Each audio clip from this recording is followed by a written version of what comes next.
El mundo organizacional, cuando llegó a ser ciencia, tuvo que montarse sobre unos elementos teóricos. Realmente, cuando se montó elementos teóricos, los primeros que empezaron a trabajar en el mundo administrativo y gerencial son Taylor y Fayol, todo el mundo conoce la historia. Sin embargo, los que comenzaron a hacer teoría interesante, comienza Carlos Marx a plantear una teoría, y su teoría es sobre las relaciones de trabajo y cómo la gente se organizaba, cómo era visto el trabajo y cómo era planteado para ese momento cuando Carlos Marx hace su visión de la sociedad. Y él dice, bueno, mira, él analiza la sociedad en función de modos de producción. Eso impactó el mundo organizacional empresarial, y el ser de la organización tomó un sentido. El sentido, pues, ya sea del capitalismo, el sentido de la producción, y contra ese sentido, pues, Marx planteó otro sentido.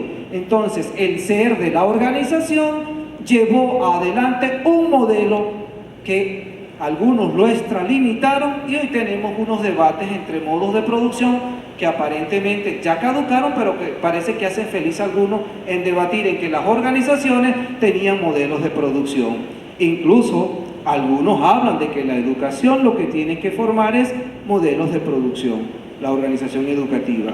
No obstante, creo que quien más tuvo que ver con los procesos organizativos, sociales y fundamentalmente de organizaciones que no tenían que ver con las empresas, sino con el factor educativo, ciertamente fue Max Weber, con todo lo que denominan la teoría burocrática, y en la cual todavía nos conseguimos inmersos. Aun cuando la teoría burocrática que planteó Max Weber era para solucionar problemas y se sobredimensionó, y ahora lo que resulta de la teoría burocrática es todos estos problemas que tenemos, que inclusive hasta para gestionar, viviendo en la era digital, no entendemos por qué todavía los alumnos siguen haciendo cola para revisar los horarios. Y vivimos en la era digital. O gente que no le aparecen asignaturas, gente que está en el 9º semestre y no le aparecen asignaturas.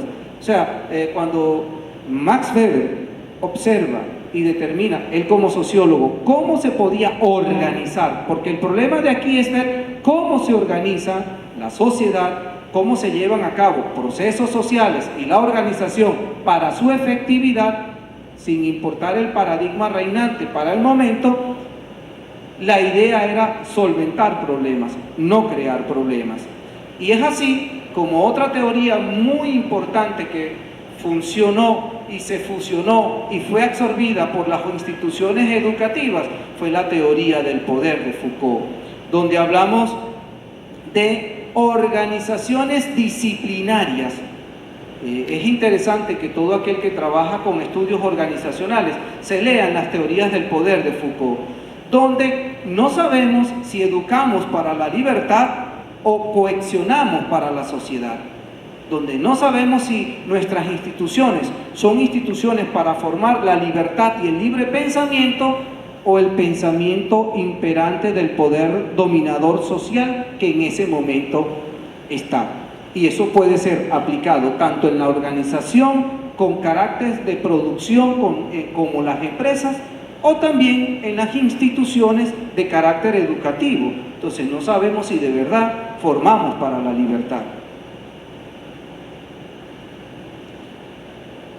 Una buena visión de lo que es, una buena crítica de lo que es la organización educativa bajo los esquemas de Foucault y sobre todo de la burocracia de Max Weber es lo planteado por el doctor Fran López, profesor de aquí de la Facultad de Ciencias Económicas y Sociales, que manifiesta la estructura organizacional desde un ordo militar.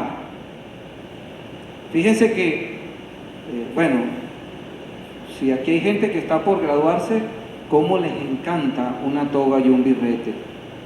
Resulta que eso es medieval.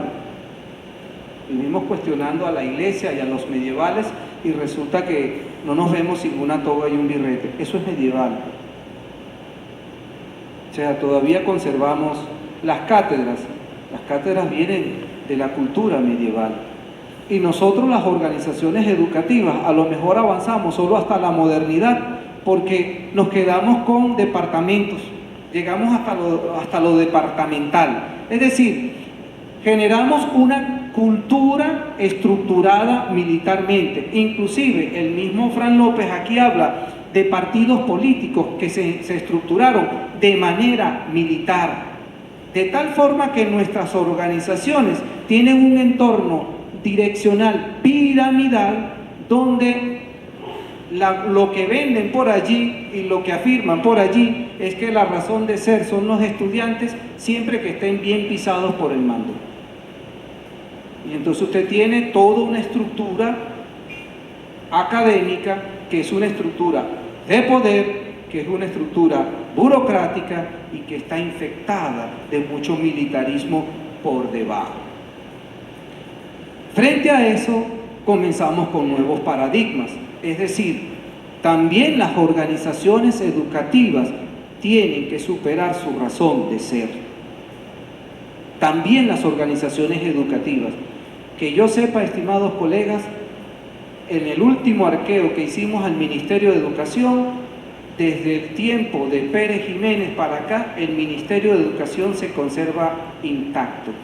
Cambian nombres, y el esquema permanece. Mucha gente, además, que en educación nosotros advertimos que cuando hablamos de gerencia, tenemos siempre un enemigo que es el llamado currículum oculto, que siempre comenzamos con buenas intenciones para hacer una cosa y terminamos haciendo todo lo contrario. Yo no sé desde cuándo estamos hablando de reforma universitaria, y yo creo que eso es tan así que hasta yo ya comencé a hablar de reforma universitaria. ¿Por qué? Porque realmente, ¿qué entendemos por una organización? ¿Cuál es el fin de una organización? ¿Cuál sería el fin de la organización educativa en Venezuela? ¿Hacia dónde debe ir la educación? Y por eso es que Mires ya daba cuenta en el año 96 sobre que las organizaciones tenían que cambiar, porque habían cambiado inclusive los modos de producción, que el modo de producción capitalista y el modo de producción socialistas, que no son más que modos de producción y no son filosofías como alguno ha querido vender, habían dado paso al modelo surgido de la tecnología, que traía nuevas racionalidades, que traía nuevas maneras de pensar, nuevas maneras de ver al mundo y también nuevas maneras de producir. En ese sentido, cuando nos preguntamos por el ser de la organización y hacia dónde va la organización, decimos: la organización se mantiene o sale adelante porque genera conocimiento. La organización cede espacios al conocimiento, y por eso planteo los elementos nociológicos y los elementos epistemológicos. Sin embargo, hacemos una línea.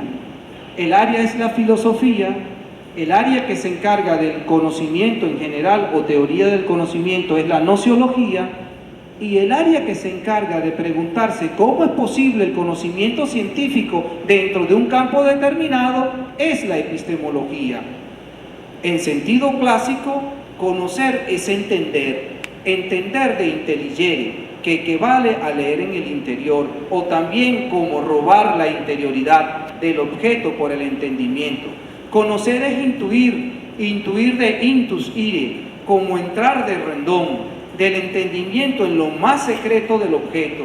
Y si seguimos leyendo esta parte, nos damos cuenta que esta definición está montada sobre esa dualidad del conocimiento y la relación que había modernamente planteada por Descartes y establecida por Kant, de una relación de sujeto-objeto. Hoy en día muchos elementos han cambiado en el campo epistemológico, y por supuesto también tienen que cambiar dentro del campo organizacional.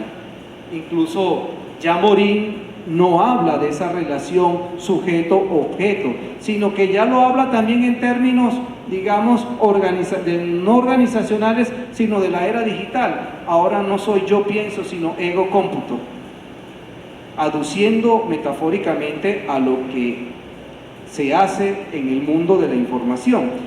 Con este aspecto, surge lo que es la pregunta por el ser del conocimiento dentro de las organizaciones.